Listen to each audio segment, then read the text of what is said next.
The logos of Huawei are displayed at its retail shop window, reflecting the Ministry of Foreign Affairs office in Beijing. AP photo, Andy Wong, FileASSOCIATED Press President Trump seems to pride himself on his cavalier approach to policy, unprepared and unpredictable. It was certainly an approach that threw his opponents off balance in the 2016 presidential campaign. But this week's developments in the China negotiations show how problematic such an approach is when applied to international diplomacy. In particular, President Trump seemed to suggest late in the week that he might take a softer line towards the Chinese telecommunications giant, Huawei. In a pair of tweets, the president wrote, "I want 5G, and even 6G, technology in the United States as soon as possible. I want the United States to win through competition, not by blocking out currently more advanced technologies." This seemed to be an opening toward Huawei, which is at the forefront of 5G providers. The suggestion comes as the United States and China race toward a March 1 deadline to head off a trade war of President Trump's creation.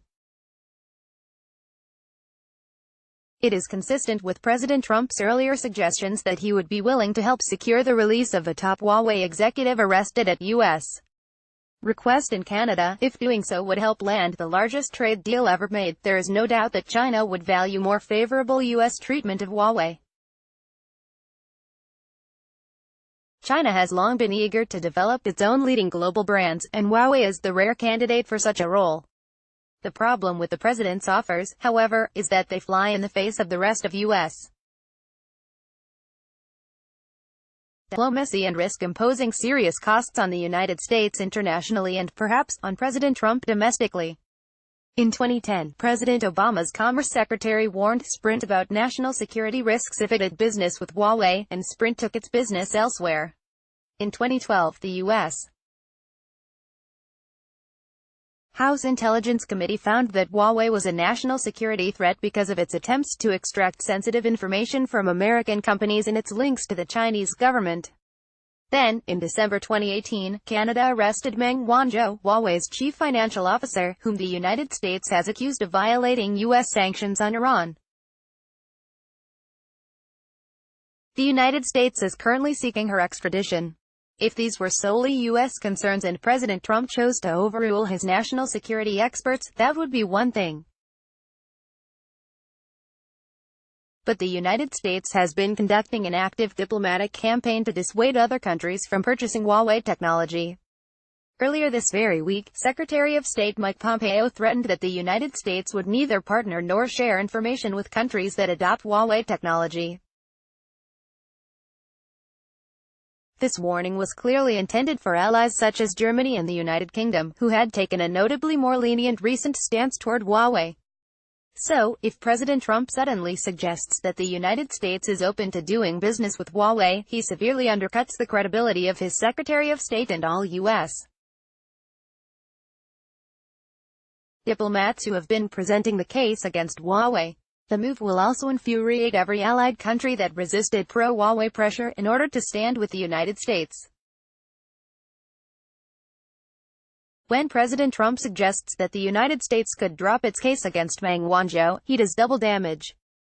First, he lends credence to accusations that the arrest was political, rather than a dispassionate legal move. Second, he hangs Canada out to dry. The Canadians arrested Meng to honor a request by the United States. China has responded by arresting 2 Canadians in China. Why should Canada incur such costs in the future if the United States is not serious? The mere suggestion that the United States is inconstant in its concerns about Huawei would be sufficient to incur such damage. If the president follows through and cuts a deal that includes more lenient treatment of Huawei, he will also have domestic problems with Congress. He narrowly avoided such difficulties last year with the other Chinese telecoms giant, ZTE. A Republican-controlled Congress ultimately backed away from plans to overrule the president and impose harsh sanctions after White House lobbying. It is not at all clear that a Democrat-controlled House would be as accommodating. It may opt, instead, for awkward hearings and investigations. The point here is not the extent of the national security threat posed by Huawei. That is hard to judge, given the secretive nature of intelligence concerns. The point, rather, is that the United States relies heavily on trust in winning critical support from allies. Other nations need to believe that when the United States issues a security warning, it is serious and carefully considered. Such trust is already endangered through capricious use of national security claims as a justification for simple trade protectionism in steel, aluminum, and autos. The damage could be worse from a flippant reversal, of the sort President Trump seemed to suggest on Huawei.